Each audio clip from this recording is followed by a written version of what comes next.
Here we're going to be taking a look at another Transformers Studio Series, and that's going to be Transformers Studio Series Transformers The Last Night, Deluxe Class Barricade. Barricade based on his appearance from Transformers The Last Night. In previous years, they've had a Transformers Studio Series Barricade based on his appearance from the first movie and Dark of the Moon, that original trilogy design. I never had the chance to get that figure, but this is one of the newer Bayverse Transformers to hit the retail stores, so I picked it up, and I'm excited to get it to add to my Decepticon collection. So with Barricade, his appearance was greatly different. Well, not greatly, but it had a lot of noticeable differences from his appearance in the first trilogy. But I like both of them, so I'm excited to have this one. You'll see Transformers Studio Series Barricade, a nice render of Barricade and kind of in action right there. I've never seen that render, so that's a nice new render for that one. His iconic police car alt mode, one of the coolest alt modes for any Transformer, whether Autobot, Decepticon, really a cool one for a Decepticon. Same image, just bigger on the side here of Barricade. It's a nice render of him right there. Then going to turn to the back. It's an image from the movie when he's having his meeting with Megatron. You see more of the figure right here. The really cool accessories, his kind of weird, kind of spinning gun thing that he has, some other gun accessories that he has, the cool police car that you can transform. Really nice. And in terms of your description, Barricade searches for the Guardian's Night Talisman. You know, kind of simple and to the point based on what we saw from Barricade early in that movie. It wasn't in the movie a ton. I mean, it was, had some okay scenes here and there. But it's nice to have a figure of him because he was, one of the more memorable Decepticons from the Bayverse films. So let's go ahead and open him up. Take it. Just going to take the tape right here.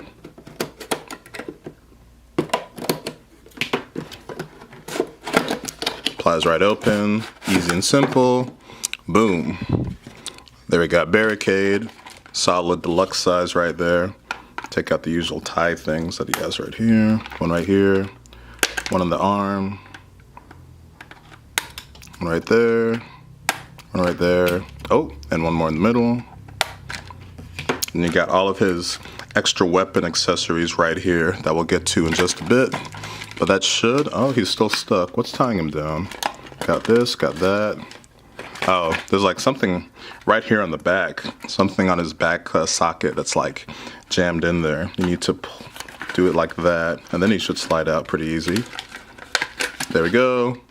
And here we got Deluxe Class Barricade out of the packaging. Like the look and feel of this guy. It really does capture that look he had, his redesign in Transformers The Last Night. Again, the first movie trilogy had more of a menacing kind of look that definitely fit the scenes he was in. I mean, that scene where he's intimidating Sam when he's first trying to get at him, that was a real iconic scene right there. So that more kind of menacing design fit what they were going through in that movie. But I like this kind of redesigned slick look that does have some hints of the original design when it comes to the multiple eyes, the chest in terms of the front bumper being part, well actually no, it wasn't really the bumper that was part of the chest, but just kind of the front of the police car. And some other details here and there. Other than that, though, the head sculpt and a lot about it is very different. I was kind of surprised they went in that direction for him, almost essentially basically making him a new character. But, so cool what they did. But this really does get a lot of that detail just right. I mean, that head sculpt, you can see in there. It's what you get from the movie as far as the kind of 4-eye kind of look, which he had in the original design, and he has it in this one. This time, it's, it got the red, got the blue, almost kind of like police car-esque right there, so maybe that was kind of intentional what they did on that one. The face details, really good, as far as looking just like that CGI model, what they did, even with the little scope thing that he has on the side, so that's nice.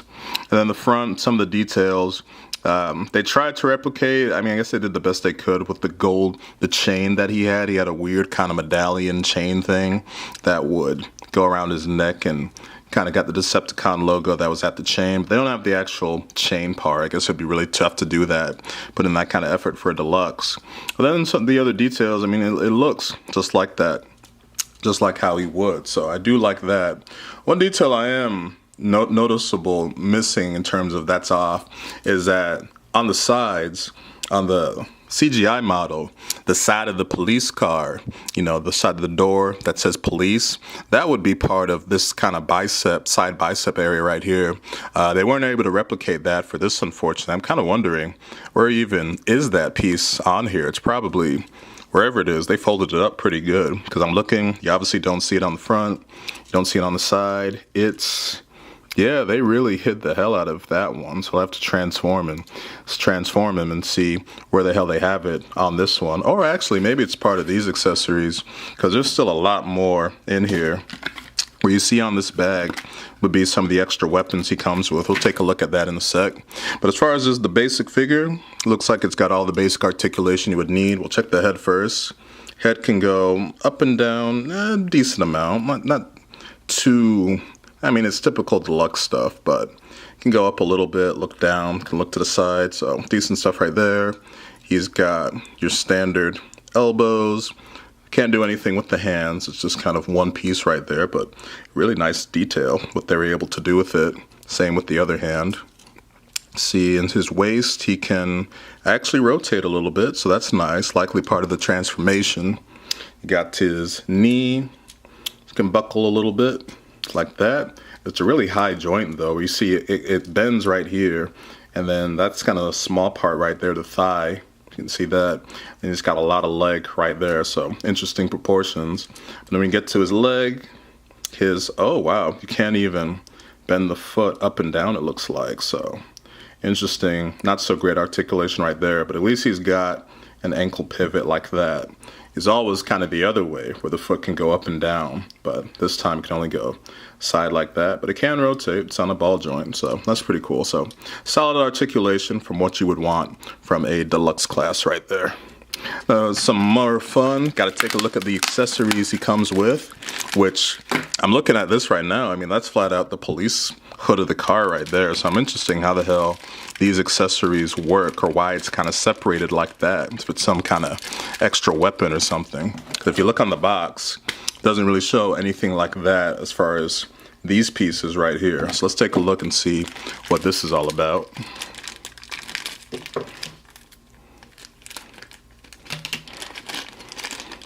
Yeah, this is real interesting. Your first piece right here, I mean, this is just flat out the hood of the car, so maybe they just weren't able to find a way to incorporate it for the transformation properly. I mean, that's a really weird way to do it. I don't think I've ever seen that, where usually they'll just try to fold it up backpack style. Maybe that's like how it is right here. Maybe that's just how you do it, where this piece can kind of go like this to where you bend. Well, let's see if we can get it. But it's kind of a curious way to package it. I'm not really sure why that was done. Where you would kind of put it kind of like this, I'm guessing, because these are the clear slots right here where it can go in.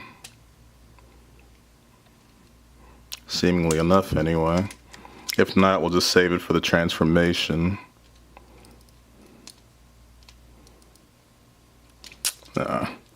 We'll just try to do it off, but that's clearly where that's supposed to go. It's just kind of interesting how I've never seen that, where the backpack is kind of folded up like that. And by Transformers standards, I mean, it's for Bayverse anyway, it's not a terrible backpack kibble, so I'm just really wondering why this was packaged like that, but I'll try to force that in there afterwards. Let's take a look at the actual fun accessories he comes with. So in terms of his weapons, he got a whole bunch of stuff right here. That was the thing with Barricade. He had a whole bunch of like extra weapons on the side or whatever. We didn't get to see him use a ton of them in the movie. So you have this thing. This is is this that taser thing he had? It might be. Let's take a look. Because on the box, I don't really see it on this one. Might be in the instructions if we fold it up. I'm kind of curious what that piece is.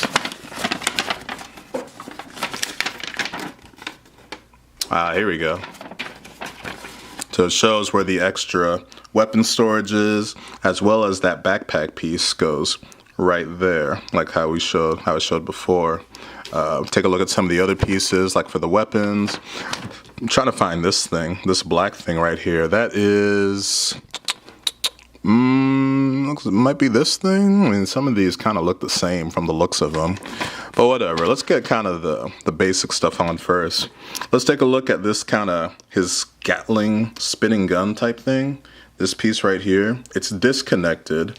Looks like you would just need to take the arm and kind of just fit it around if it goes on this one. So you go like this,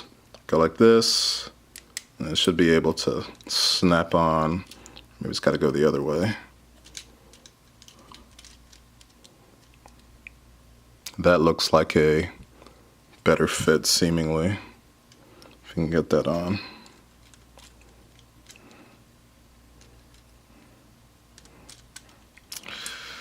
Ooh, man, they don't make it easy on these things, do they?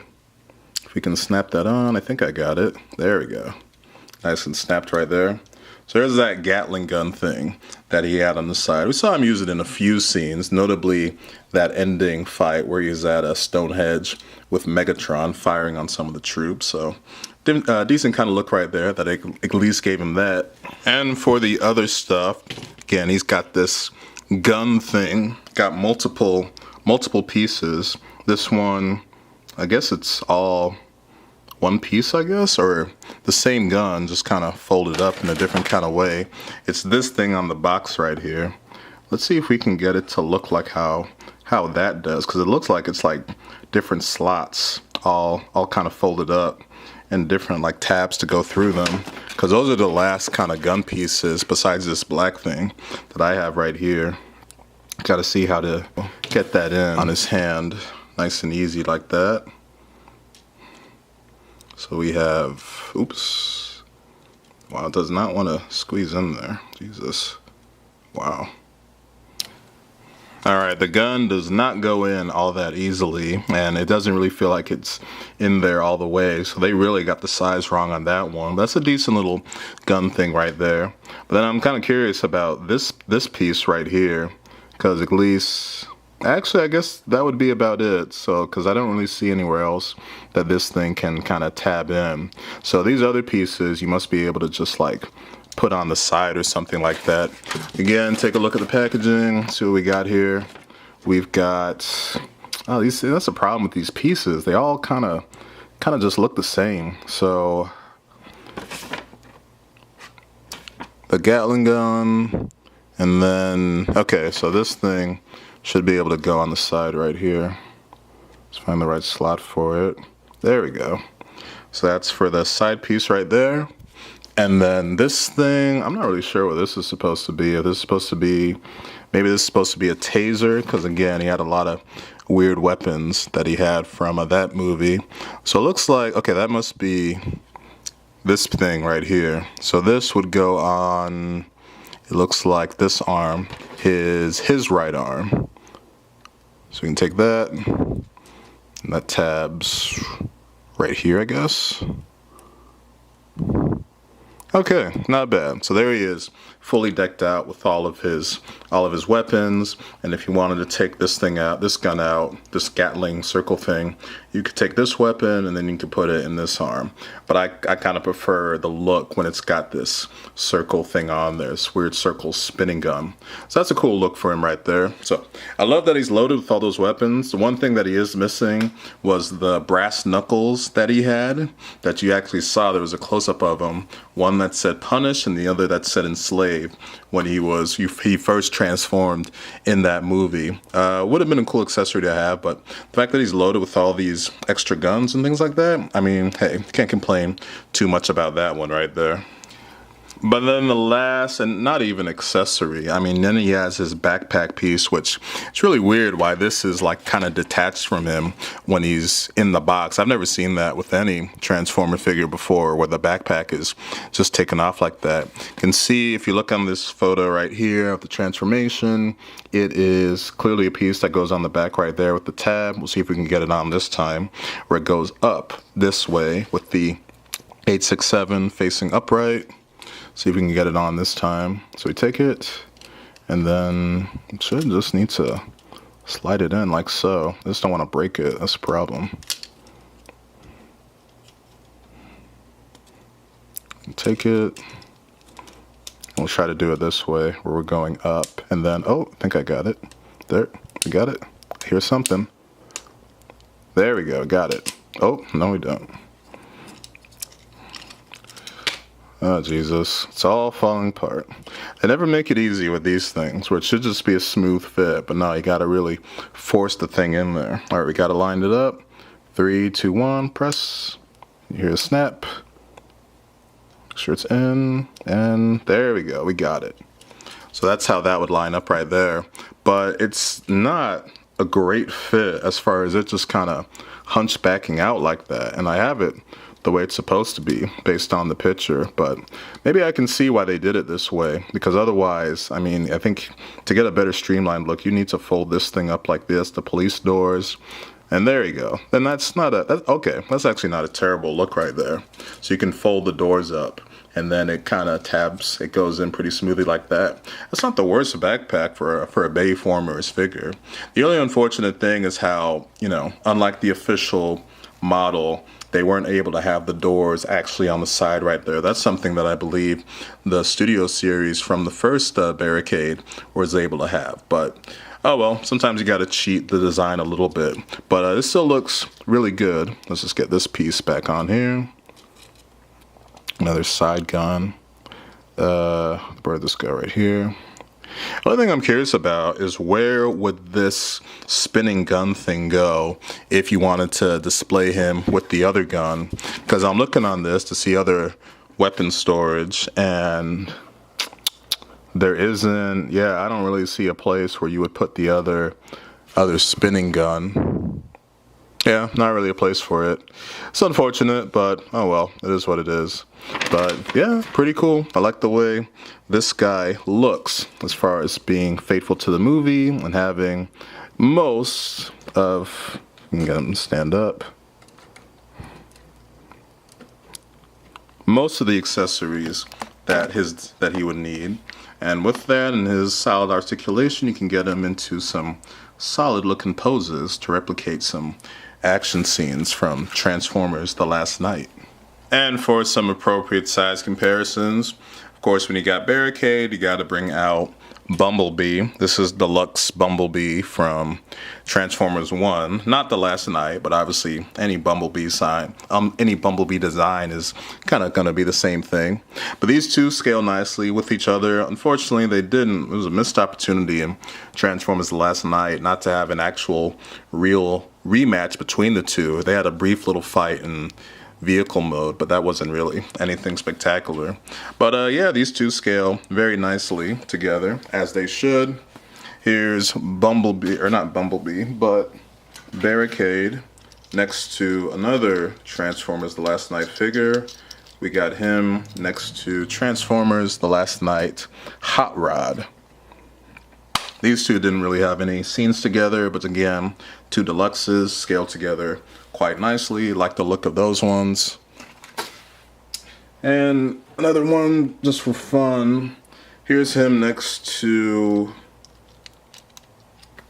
Q from Transformers Dark of the Moon, who, when Barricade was in Transformers Dark of the Moon, he was the one that shot and killed Q execution style during the final battle.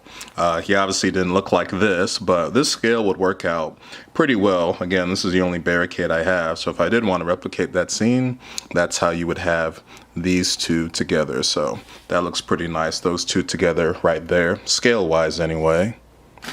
And I guess that actually brings me to just one more comparison, maybe him and another Decepticon Deluxe. Here's him next to,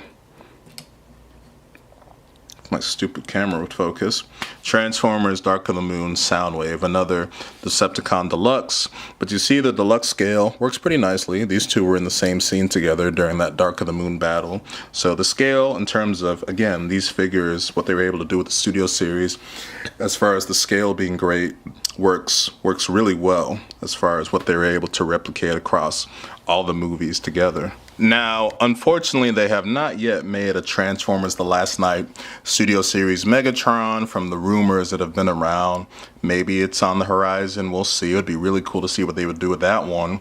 So I can't do a scale comparison with him and Transformers The Last Knight Megatron, but I can do a scale comparison with him and Transformers The Last Knight Optimus Prime. So, and Megatron, based on his appearance in Transformers The Last Knight, would be around the same size as Optimus Prime. So that scale, I mean, Megatron should be a bit bigger to really get that proper size comparison, but you know, scale works decent enough between those two. So, as I've stated in some of my other Transformers reviews, transforming these guys is not my specialty or my idea of fun. I don't really care about the alt mode. I just prefer to have a cool-ass looking robot. You can see he transforms, you see on the box, 23 steps, into the really nice looking Mustang police vehicle. In the Transformers The Last Knight, it was more of a blue kind of color, and that's reflected in the alt mode or his robot mode that you see there, whereas in the first movie it was kind of black. But I don't mind either color. The bluish looks kind of cool. It does have a nice sleek yet aggressive kind of look, so that looks really nice. You can see the instructions, 23 steps, not too crazy as far as transformation and all that. I just don't really care for that kind of thing. But he does have decent weapon storage to where all those weapons, they kind of tab at the back of the car, almost making him look kind of like one of the wreckers from Transformers Dark of the Moon, with that kind of heavy weapon storage kind of look that's just blatantly right out there, especially on the back. So that looks pretty cool like that. But as far as the robot mode, which is what I care about, I think this guy looks great. Looks just like how he does in the movie. The accessories are awesome. Can do some decent looking poses and other kind of looks with him. I just think he looks really cool. So I think they did a great job with this guy. Definitely one of the better Studio Series Deluxe from the Bayverse Deluxe Decepticons they've done. Not that there's a whole lot of Deluxe Decepticons. All of them are most of them are at least Voyager size. So I guess he does kind of stand out in that kind of way.